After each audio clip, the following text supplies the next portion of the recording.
All right, yo, Surreal Talk Radio, your man, Calico the Surrealist on WPRK 91.5 FM Winter Park, and we are kicking it after dark with our special guest in the building.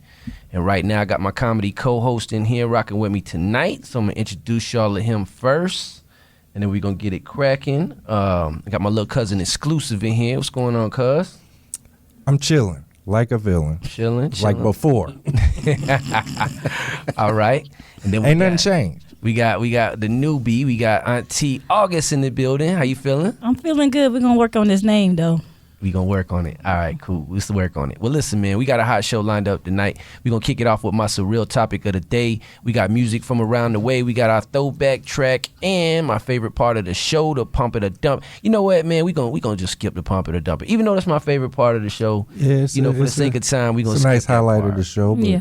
Yeah, it's all good. So anyway, man, without any further ado, my special guest chilling with us tonight. This brother right here is a superstar comedian. He's also an actor, one of my favorite comedians in the game. We got my man Lavell Crawford on the line. What's going on, bro? You there?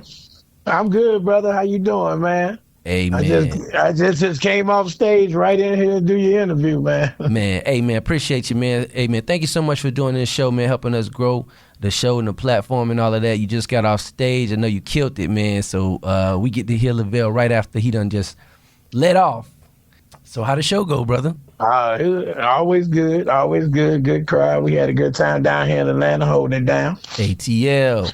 All right, man. Well, I'm going to kick things off with my surreal topic of the day. We're going to get it started like that, man. My topic tonight is politics and comedy. I want to talk about politics and comedy, and I want to talk about basically like the powers that be controlling the mainstream, and basically, you know, how the mainstream dictates, you know, what's going to be what with the comedians, you know, how they influence how comics get paid, get like specials and acting roles, sitcoms and stuff like that. I want to get your thoughts on that, man. What could you tell us about, you know, politics in comedy, especially with you being a professional comedian? Well, I mean, the politics is always going to be, I think it's what you accept, you know. So I think if you accept it, it's going to be there. But if you lay your own playing field and just keep staying on your merit and your choice, I think that, you know, as long as you don't put yourself in desperate situations, I think you can control the climate you're in. I mean, of course, there's gonna be politics because it's a dog eat world out here, and a lot of comedians that you know be desperate or for some reason thinking you gonna steal their shine or you gonna take something from them. They try to undercut you. And a lot of times, like I tell young people all the time and anybody in the game, man, there's enough money out here for everybody. I can't take this money with me. If you worried about the money, then you ain't worried about the craft, and you're going to hurt yourself in the game because you can sit up here and think you funny today. You funny in front of your auntie. You funny in front of your hometown. But when you can take your butt over to, let's say where I was at, near Syria and be funny for the military people over there, ducking bombs and helping out refugees in camp. That's when you be funny. When you find yourself to be funny in front of a all hillbilly crowd, you know, finding your way, you know, navigating through everywhere because every spot ain't gonna always be what you want it to be. So that's when you have to start getting your craft together and finding out who you really are. You know, because like I don't consider myself a black comedian, but I am black with pride, and I consider myself a comedian. And I just come with it anywhere. I can stand with the white boys instead with the black boys, whoever out there. I can hold my own. Yeah. You know, and it's all about hustling, all about finding your craft and honing your craft. So I mean, in the climate, you know, the whole political thing. It's always going to be politics. I mean, it's always, and a lot of times it ain't politics. It probably just ain't your doorway. You know what I'm saying? God got a doorway for everybody, and your opportunity, man. Because I look at my career. If I didn't stay with my hustling pace, I probably could have been lost in the wayside. But I kept on shooting the inside jumper. I kept on shooting the fadeaway. I take the layups when I could. And when I get a big chance for the big championship, I handle my business. Yes, sir. And that's where you have to put your brain at, even if it's not basketball terminology, you got to think about life terminology. You can't never quit on yourself and give nobody that power to tell you, oh, this is what you gonna do, and this is what you gotta do to make it. I mean, no one controls the game. Right. I mean, it's so crazy how they'll claim the cancel culture. You can't say this, but I think if the most sought after creatures in the world are palominos or bronco horses. And them horses are hard to train. They call them broncos because they're hard to train. It's hard to get them. But if you get one that listens to you a little bit and he respects you, you got a powerful force in your hand, because he don't respect everybody. Just like the coldest fight in the world. Somebody so cold like Mike Tyson. You think about how powerful Mike Tyson was. That you would think nobody can control him. But if you can get them to respect you, that's a total different thing. Right. And that's how you should look at your craft. Your craft is like Mike Tyson. You gotta control it. Once you start controlling yourself and showing your mind frame and what you want to do, you can make people accept you in every venue, every opening, every opportunity. Man, I love that, bro. Like everything you just said, I love that. I used to look at it kind of like the Council of Nicaea. You know what I mean? Like when the Romans decided to, basically tell us what religion was going to be and stuff like that. I feel like that's what what kind of goes on with the powers that be in comedy, whether it be I don't know, whoever has the biggest platforms, the biggest venues, whoever controls who do the Netflix specials and stuff like that or whatever. But I definitely agree with what you're saying as far as having the power, you having the power instead of allowing someone to overpower you and stuff like that with your gift and your ability to make people laugh and stuff like that. I love that. Yeah, for sure. It's like, but even like the thing about it is like the powers that be is there's really no such thing, because nowadays in this fast-paced society, it's so many streaming opportunities out here for a comedian. Mm-hmm. If you just got, like, Showtime was more of a blessing to me than Netflix ever been. Mm-hmm. Netflix got my first special out there, but it wasn't a Netflix special. I did that with E1. And then they put it on Netflix, but it came on Showtime at first. But when Netflix was early, before they started doing comedy, they shot every funny comedian out there. But when they started making it, they wanted to try. When they got Dave Chappelle and Chris Tucker and Kevin Hart, they act like they was the echelons, which I always laugh at, because a lot of them I didn't know. I never met Dave Chappelle. I knew Chris Rock. I knew Kevin Hart. I knew all those guys like that. But I looked at the aspect of it is, yes, everything in this world is everyone has their own crowd. Everybody has their own audience. Right. Dave Chappelle, them popular with who the media tell you they famous. But they ain't the best. Right. Because there's people out here that you probably won't even know until a guy call them home. And you like, dang, like Patrice O'Neal. Yeah. Talented brother. Yeah, he was one of my favorites. Yeah, he was talented as heck. And he was incredible. And I knew Patrice, and I met him a couple of times.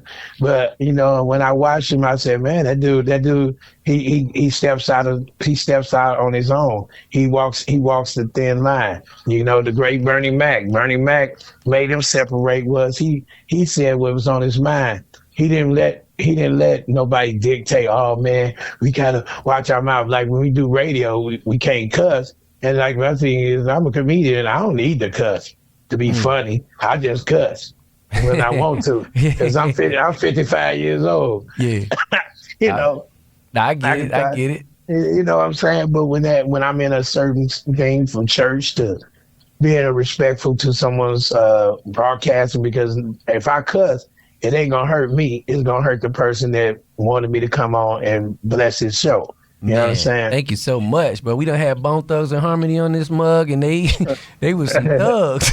But you know, sometimes people don't know how to to express themselves without coming to terms with some vulgarity. And and sometimes it just they think that they gonna lose street cred because they can't talk. You know what I mean? They know, oh man, look at you talking, acting all uppity. You all, and that ain't necessarily true, because a lot of us don't.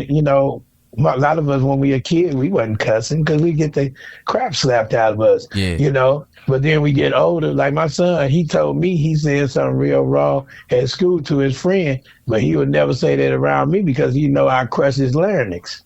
You know what I'm saying? Yeah, man. Yeah, I love it. Yeah, man. Well, let me get my crew in here on this subject here, man. Hey, DJ Exclusive, man. What you think about what the brother's saying, man? You think he on it or what's up? Yeah, he on it.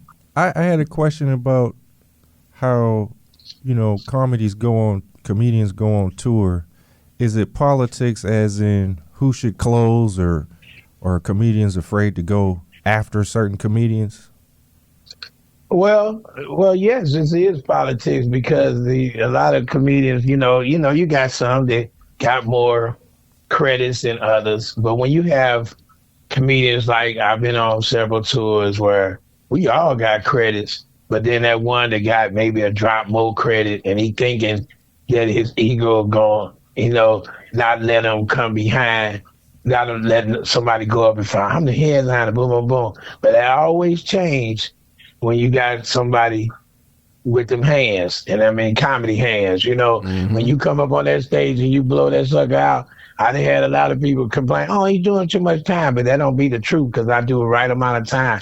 What happens is they, they can't follow it. Yeah. Because see, sometimes when, you got to understand, you can't never let what's in Player Club, you said, girl, don't never make the money, don't let the money make you. Yeah. I mean, that's a real saying, because if you think about when you start becoming successful, you got to stay on the grind that made you successful. You can't change your mode of operation because you get a certain tax bracket. You want to walk around, oh, I had caviar the other day. It was crazy. You got to be the man you always be. I mean, because you wait to get there to tell your story. Now you get there and you forget your story. But a lot of times on the road, a lot of these comedians that become big time, they gonna put, and then they have the power to put the comedians they want on the show.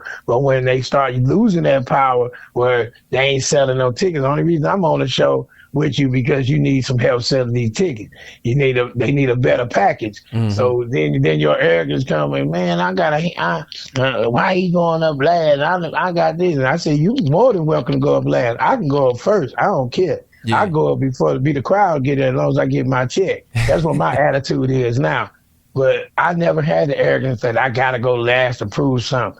I said, I love to go up and bust your bubble. You go up and, and a lot of times that politics goes out the window when the reality, if you look at every tour from Steve Harvey, the Kings of Comedy, all them guys, I'm going to tell you a prime example, not even talking about them guys, talking about my own self. If you watch the Shaq All-Stars, the first one when I was on it, just one of the people on the show, it was me, Earthquake, Arnez J, and Melanie Camacho. And Melanie Camacho went up first. Uh-huh. I went up second.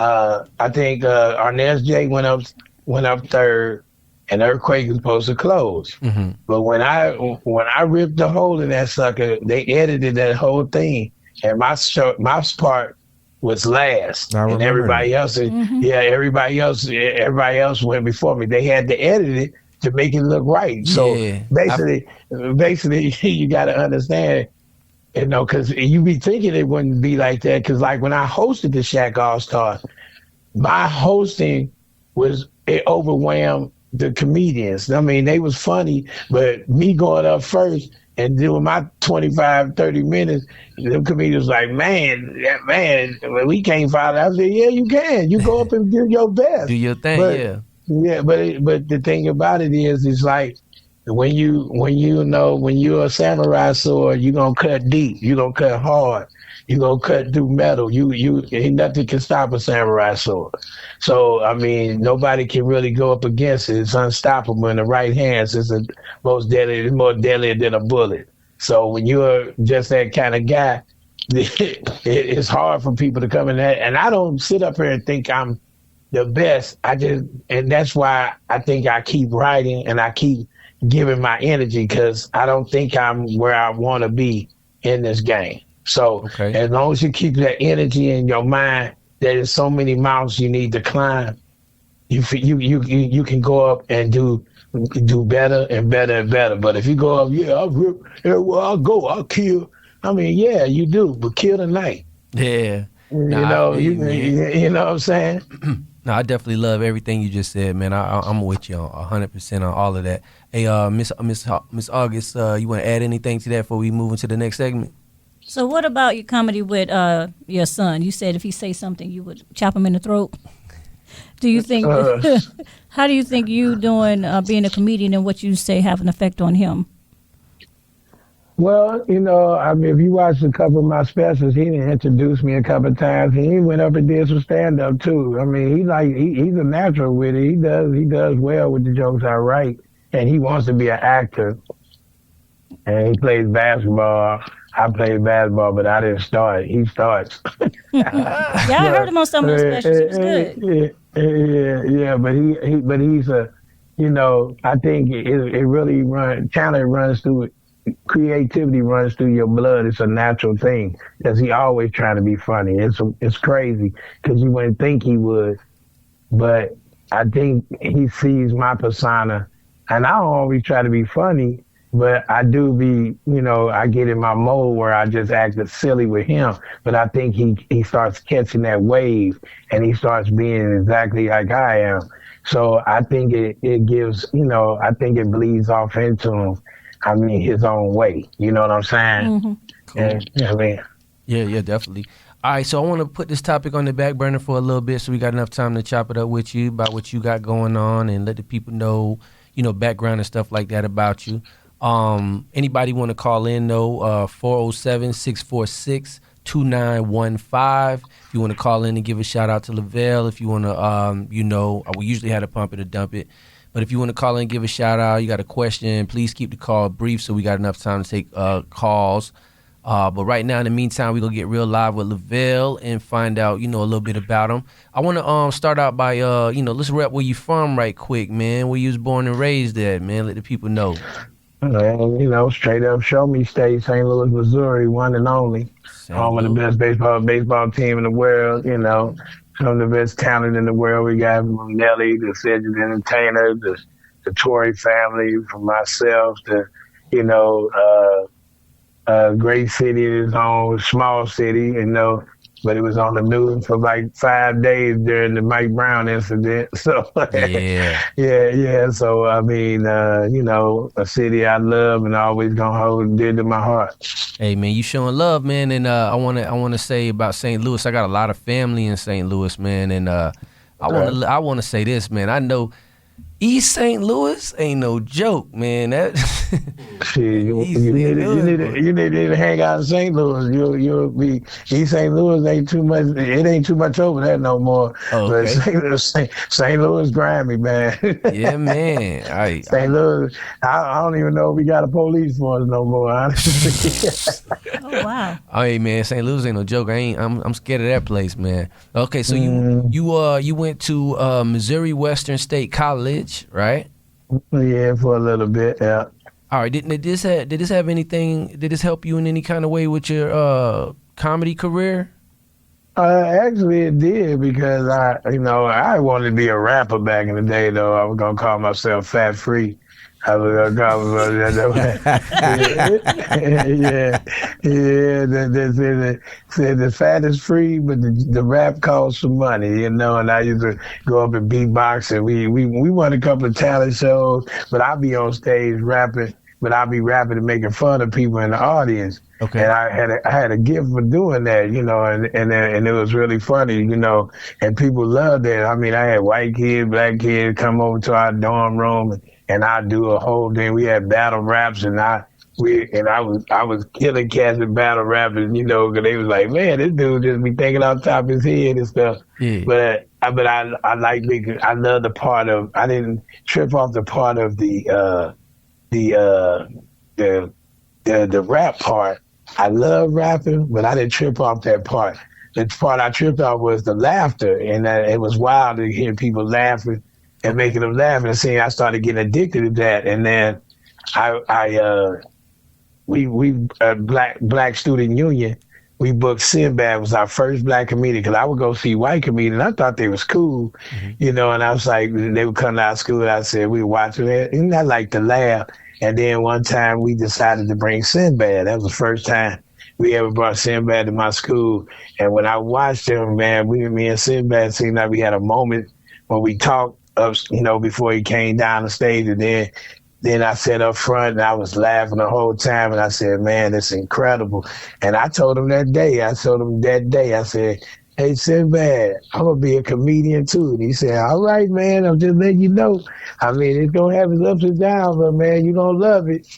And it was so crazy. Like 12 years later, me and Sinbad was waiting for a cab in Montreal, Canada. I had just came out last comic standing. He was coming up there as the host, and we was catching the same cab.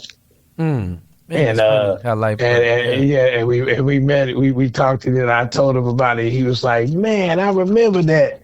And we became cool after that ever since. And and it was an honor to be able to do the benefit from him, because he had the stroke and everything. And I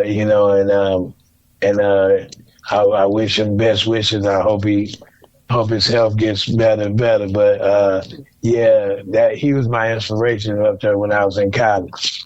Dope, man. So you mentioned rapping, man. I gotta ask you, man. You still do your thing on the rhymes, man? Drop some bars. Man, we gonna try to get some bars about you, man. I ain't got it no more, man. My energy, my whole, when it's just like art. When you stop doing it, I got you. Me and my son play around, but I ain't the new school and all this stuff now. He into Travis Scott and all that stuff. And matter of fact, I got him some tickets for his birthday to go see Travis Scott. He don't even know it yet, but So let me ask you, man, about so you wanted to start out as a rapper, man. Who's your influence back then as far as the rappers?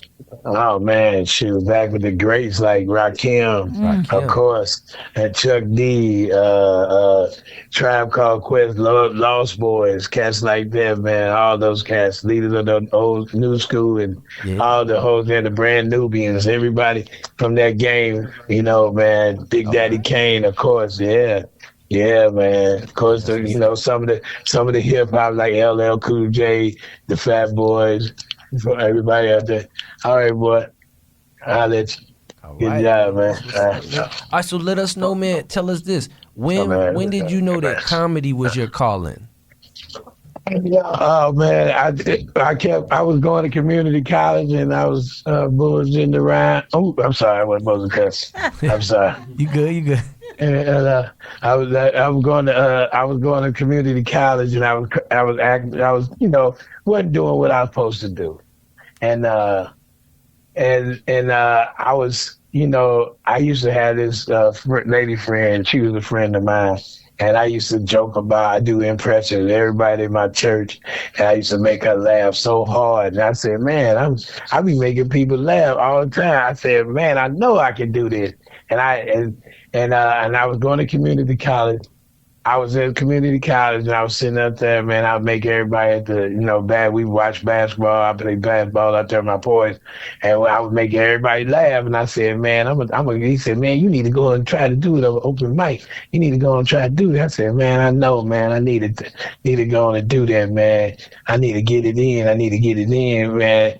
And the chick who I was with, she was my girlfriend, just a friend of mine. She gonna say, why don't you call up there and put your name on this? And at that time, I was just like, I don't know. And I think she wanted me to fall on my face, but when I went up, I finally got my name on the list. I called like about 3 months straight. And he said, yep, Lavell Crawford, you're on the list. And I said, cool. My persistence paid off. I said, Lord, if I get one laugh, I'm going to make it a career. And I went up and had a pretty decent set. I mean, I thought about my mama doing aerobics upstairs and breaking the house down. And I just talked about every, little stuff that I knew about. And I said, oh, my God, I love this. And, man, I fell in love with it. And I got so good with my 7, 8 minutes. This comedian wanted me to go open up for him. I got over there and wound up being a feature act at this Chuckles Comedy Club over in Illinois, and Cedric the Entertainer was the MC. And I only had 8 minutes. Cedric was at least doing about 3 years, so he had a lot more time, and I had 8 minutes. And Cedric was opening up for me back then. But I went up and I figured it out. And I learned how to just think off the top of my head, and it got me through many a night. Just going up talking about anything that comes to my mind, and it wound up becoming funny, and I turned it into material, and I started taping myself, started watching myself on video, started finding my real me, and it became who I am today, the personification of Lavell Crawford. Right, okay, definitely, awesome. Man. And now at this point in the game, man, you done did just about every platform, every kind of stage that I could think of as far as urban comedian, from BET's Comic View, you know what I'm saying, in the 90s. Then you was a contestant on NBC's Last Comic Standing.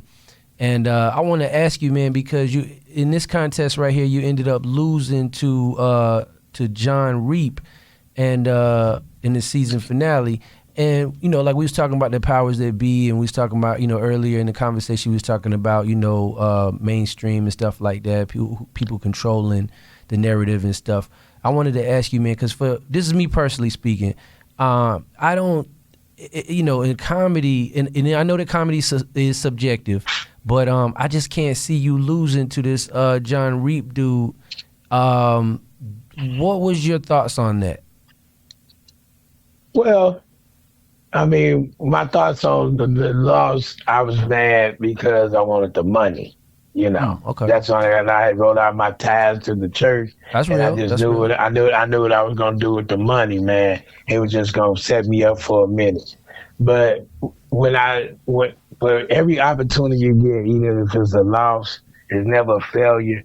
And the thing about it is, that I try to tell and sue in anybody's mind is, with this comedy world, every opportunity to be in front of the camera to build your brand, build your audience is an opportunity. So I did lose. I was in front of all of America. Right.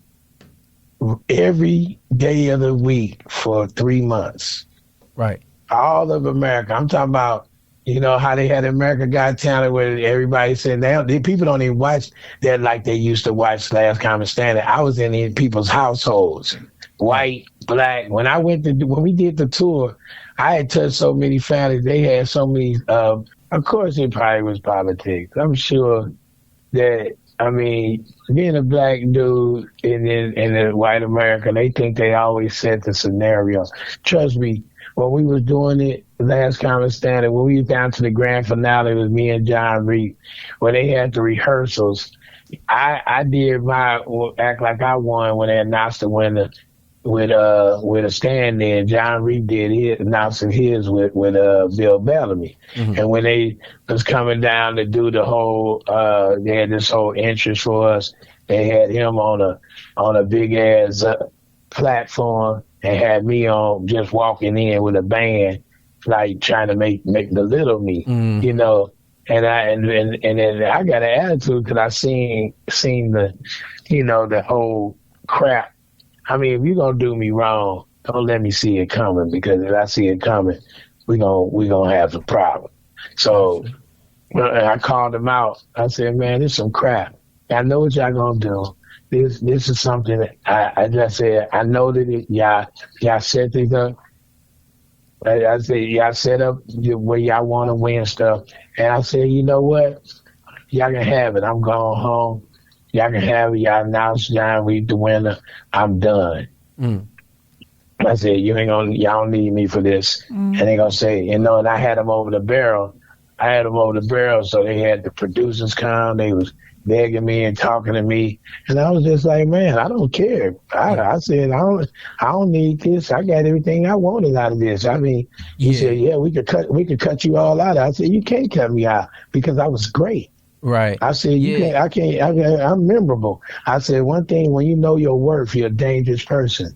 And I tell people that all the time. When you know your worth, you're a dangerous person. And once you let them know you know your worth, you're really scary to them.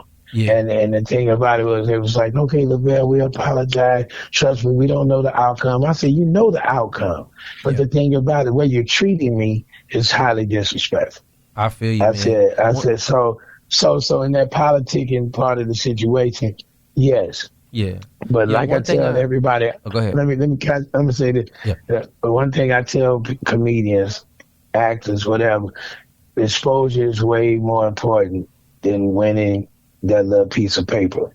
Because I've been on the greatest TV show in America. I won a SAG award. I've been nominated for Grammys. I've done so many great things since then. Been in movies, hanging out with Adam Sandler. I done so many leaps and bounds that if I'd have sat there and rested my laurels on that one opportunity, it would have just hindered me from being who I am today. Nah, most definitely, man. I definitely agree. And I was going to say, you're absolutely right. I can relate to you in that area because it is more than one way to skin a cat. And the way you did it, like you said, you got what you got what was yours. You may not have won what people thought was actually winning, but you did win, in that scenario. So I feel what you're saying on that. And you mentioned, well, you think about it too. Think about it like this. It's a lot of people sit up and go, "Oh, you lost." Think about, I look at their boxing match when somebody got knocked out or whatever. Man, I was in there. I'm going down in history for the rest of my life. Yeah. Yes, I'm going down in history for the rest of my life. Terrence Crawford and Errol Spence. Yeah, he lost. He lost to Terrence Crawford. Even if they have a rematch, he lose again. He solidified in the history books. Yeah. They don't never say who did he fought.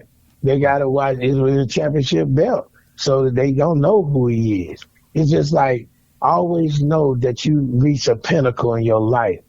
Yeah. That is more important. And the opportunities you get, you do the best thing, the best move, best work you can in that opportunity. That's all. Yeah, man. I'm sorry. Yeah, bro. You had, man, your career, man. You've had the career that a lot of comedians dream of right now. So you know how many comedians is out there that would love to be in your position, man. I was just thinking like that. I want to. You said you was nominated for a Grammy. That's another thing too, man. Look at that. Just have that on your resume. I want to ask you though about kind of like your creative process and stuff like that. How much of your show is actually like improv, or is it all kind of mainly scripted? Well, I've been doing comedy about 40 years, so man, I didn't live a lot of life. So I didn't talk a lot of things I've talked about before, or even thought about before. It probably wasn't funny at that moment. But the thing about it is just like double dutch. Sometimes you get back in and you're able to jump longer and touch something that you didn't touch before. And sometimes it do be improvisation, but sometimes it be so perfect that you already done talked about something. Because I pride myself in having a conversation about anything, and even if it's just lettuce, a piece slice of tomato. How you could just talk about that one tomato and get as many ideas out of that tomato, and that's that goes into acting as well as in the comedy. And I think that a lot of times some of it's scripted and some of it's not. Right. I think the energy dictates a lot of what you talk about. Yeah, and you mentioned earlier on when you was talking about the contest at NBC. You mentioned how you perform in front of like diverse crowds, and that's one thing about your comedy that is, very admirable. It's like you could rock basically any kind of crowd. And, like what do you set out to do? Is that a challenge for you? Do you like set out to make everybody laugh, or do you have like a certain demographic that you try to write for, or anything like that? Or like with your creative process, how do you go about that? Oh man, I just I never try to make everybody laugh. I ain't in the people pleasing business. I go up and talk about the things I think is funny, and I think relatively everybody else think they funny if you say it in a style that they can understand. I think if it's like when I was a kid, I didn't understand everything Richard Pryor said, but when I became an adult, some of the things that I missed, I listen to now, and I laugh harder at. So So when you write, you just write that you think is funny. You go up and test it, and sometimes you got to tweak it because everybody don't think the same. If you're a comedian, and I've known comedians to watch on stage, is they watch the audience. The crazy thing about the audience is that you have everybody rolling, but then you look to the left, and it's one person sitting there with a straight face. and you be like, what's wrong with they ass? But they're not laughing. Right. They're laughing like everybody else. But then it's like if you can't get caught up into that person, right. You might mess with them a little bit. But a lot of times it's so crazy. Some people don't catch a joke like other people, and some people sit up and think about what you're saying, because some people are very literal. They don't. Their mind don't allow them to understand that I'm just playing. Yeah. It's like, it's like for real. If you put, some people are afraid of a spider. Some people are afraid of a mouse. Some people just, in their brain, they just can't put in their brain that it's just a mouse. You ain't got to be freaking out like that. Man, listen, I would have. Sorry to cut you off, man, but I definitely want to piggyback off what you just said. Man, here in Orlando, in the Orlando Improv, man, you came. I think I seen you like 3 times already down here in Orlando. I remember one time you had me on the floor, literally on that dirty improv floor, rolling, just laughing so hard, man, with the facial expressions. Some of the stuff it wasn't even audible. Like some of the stuff you were saying up there sounded like you just kind of like mumbling into the microphone, like we're not even saying stuff. And right. Then you do the move where you be laughing at your own stuff and everything, and it just really funny, man. But I wanted to like you just mentioned about reading the audience, and there's this one person that's have a straight face. One time it was I'll never forget, it was New Year's.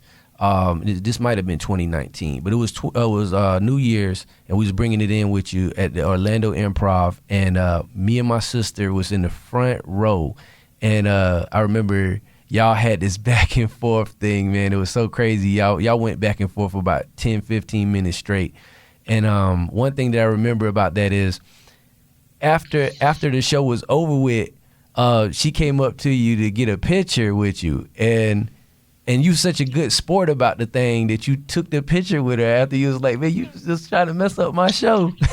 And then you still took a picture with her. So I thought that was awesome. I was like, that you just got a great person. Hold on one second. Huh? You about to lock up? Oh, okay. Is that what it's about to be y'all and the homeless. Oh, okay. Thing here. Well, we walking out. I was doing this interview. I'm walking out. Sorry. No, it's all good. I can walk out and talk. We leaving. Okay. All right. Thanks. Yeah. They trying to kick you out, huh, bro? yeah, the club, It's all good. They come back tomorrow, so we got to go. Yeah, but we can still talk. Now, you said I was your sister. Oh man, I don't even trip off people.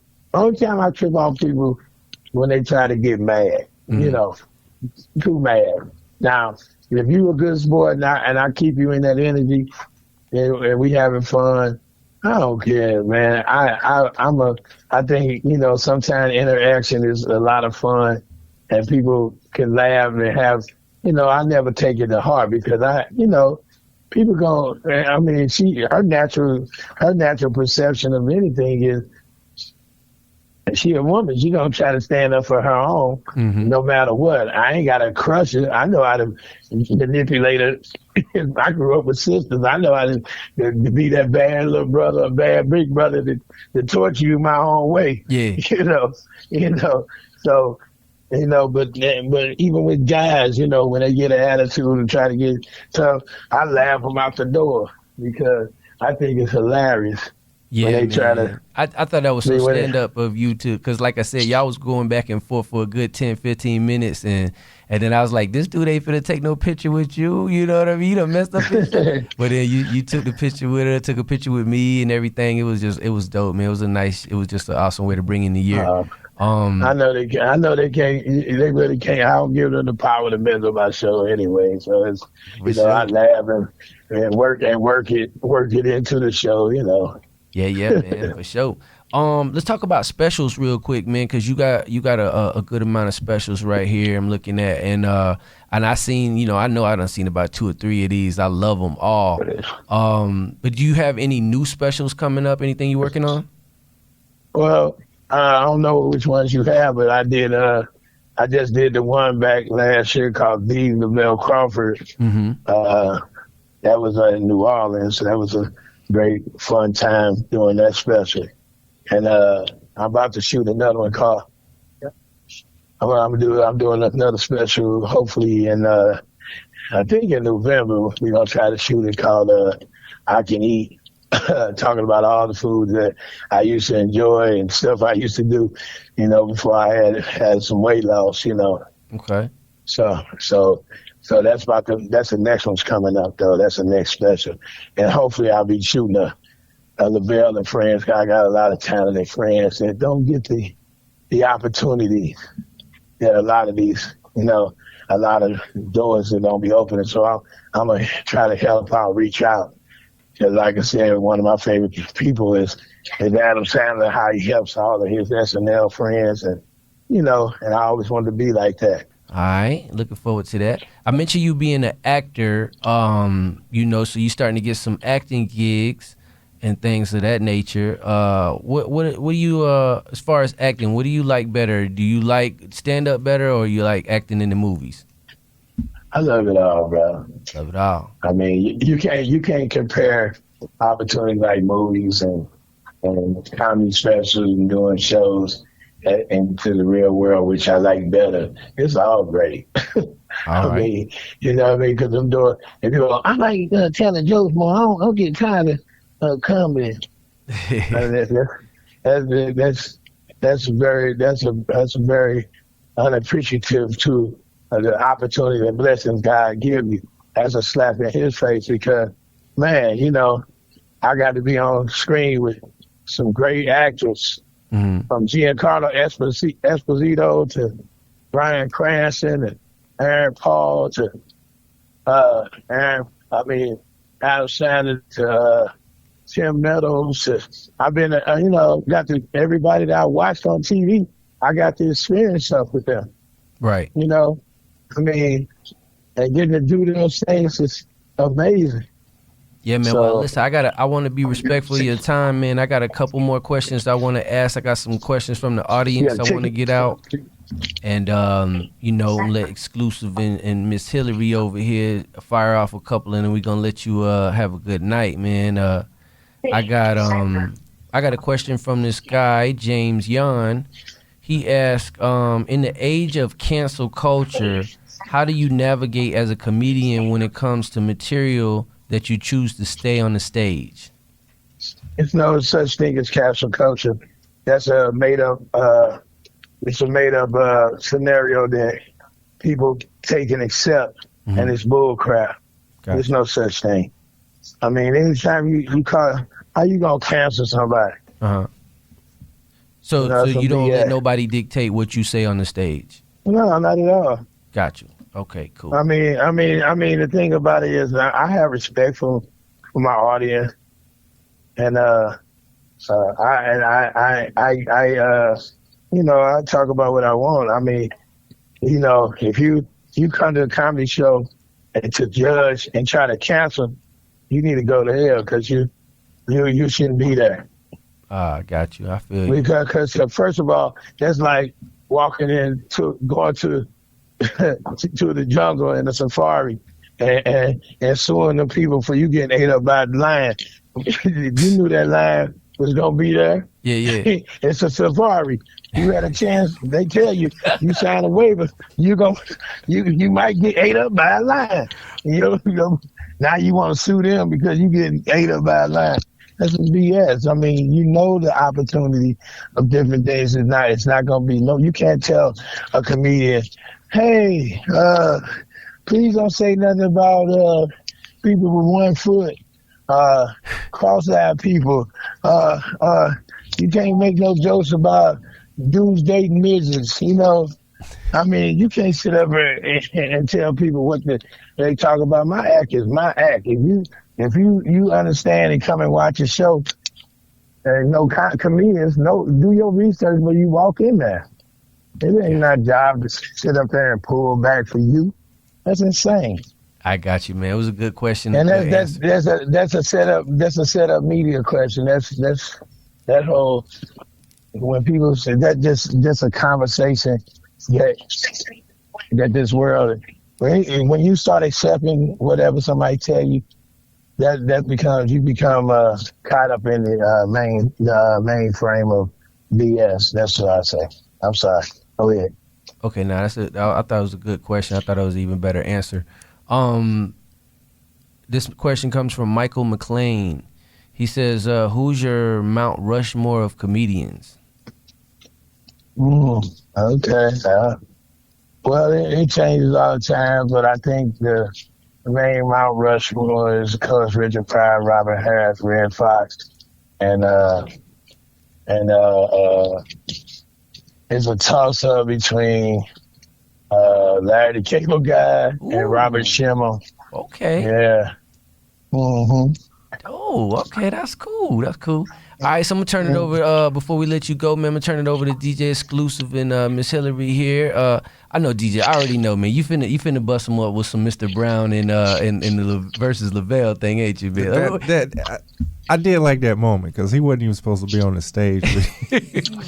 I did like that. What you got for him? What I was gonna ask was being on Breaking Bad with Bill Burr. I just can't imagine nothing not funny happening on them sets. Did anything funny happen on the sets of Breaking Bad with Bill Burr? Oh, we always have funny stuff we talk about. But Bill Burr was just like me. We were such a fan of Breaking Bad. We were just so intrigued by what the writer was gonna write for us. And I think when we was laying on that money, I think that's when we were really making each other bust out laughing. I said that I would say something like, "What about farting on all this money?" When they, would they have to clean it up? What's going on with my stuff? Some of this my pants. You think I can get away with some of this money? And you think we can buy something with it? Just thinking of dumb stuff that he was just like, "Man, Lavell, come on, man, you can't have." You see, black people always thinking about taking the money. I said, you white, you ain't thought about taking the money. It's a white show about white people stealing and selling drugs. So how you gonna make me feel bad for taking the money? Y'all always taking my money. And we just bust out laughing. And but we were just such big fans of the show though, so I think everybody, it was crazy to have, it was a few comedians on there. Bob Odenkirk, he does stand up. Stephen Kumazada, he's a Latino comedian, had his own talk show. And Brian Crane, he did comedy for like 8 months. Okay. So yeah, it was an honor. Bill Burr. Honestly, Bill Burr is one of the ones that I can put in that Mount Rushmore. Even though Bill Burr used to open up for me at colleges, I think he's hilarious though. Okay then.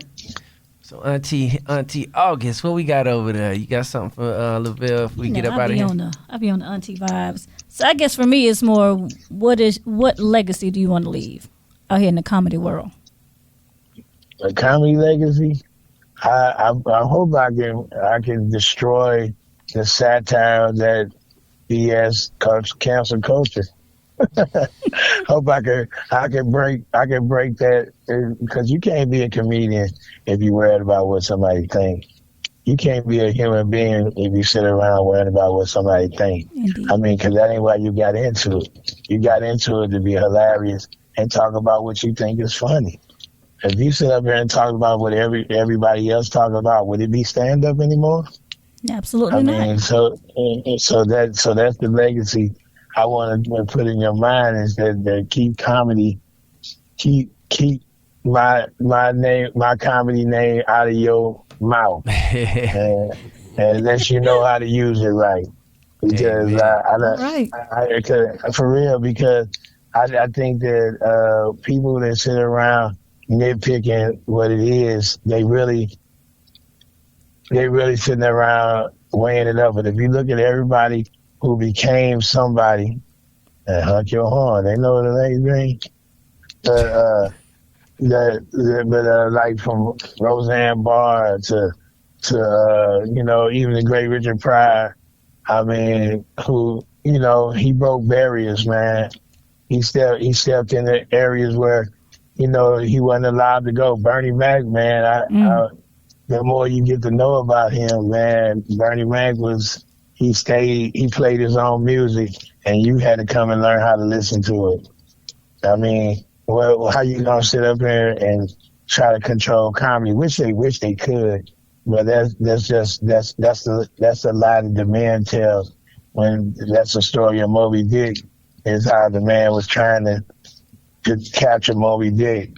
Moby Dick lived in the ocean all his life, but you come out there in your little raggedy boat thinking you're going to take down a whale. Hey, man. I guess that's the politics side of it. Yeah. Listen, man, Yeah.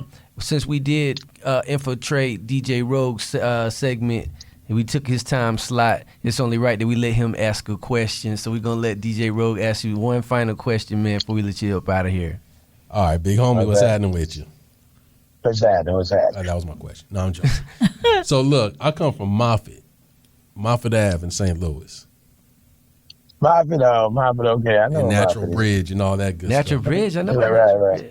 What part of St. Louis you from? I live in Paysdale. We're right off of Kingsland and right there off of Belle Rue. Right there, right before you get to U City. Yeah. Okay, I know exactly where you at. Yeah, I know Natural Bridge. I think my great grandma, she lived off Natural Bridge, and what's that, Jennings? I think it's called Jennings. Oh yeah. Somewhere Jennings Station Road. Yeah, there you go, Jennings Station Road. Yep. Yeah, man. Well, listen, man. You coming to Orlando soon? I mean, you got to come to Orlando, even if I got to bring you down. I'm saying you need to come and judge some of these Showtime examples.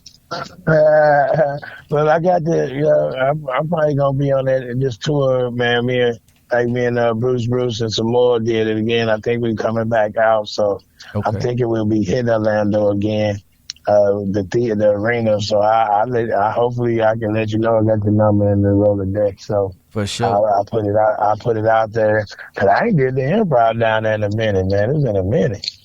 A long minute. Yeah.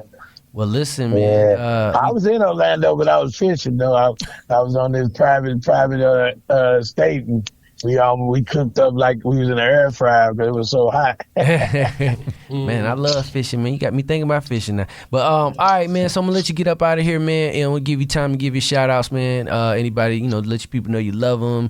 Any shows you got coming up next? Anything you got promoting and anything like that? Go ahead and get that in now. Well, I give honor to God and thank Jesus for just blessed me to have this wonderful life. Thank you guys for just having me on. Like I said, it's special to come. I Can Eat coming out. Hopefully we shooting in November. Just touring around the country, man. Being Punta Cana, Dominican Republic next week. Me in Greenville, South Carolina this week at the Comedy Zone. Already added shows, so we doing our thing all over the place. So that's where I'm at. And you can hit me on Instagram and Facebook and say what's happening, and I'll say what's happening when I get a chance. Amen. Stay funny, man. We love you, man. Keep doing your thing. Appreciate it. Thank you, Dan. Thank y'all very much. I enjoyed it. All right, brother. Peace, man. Peace out.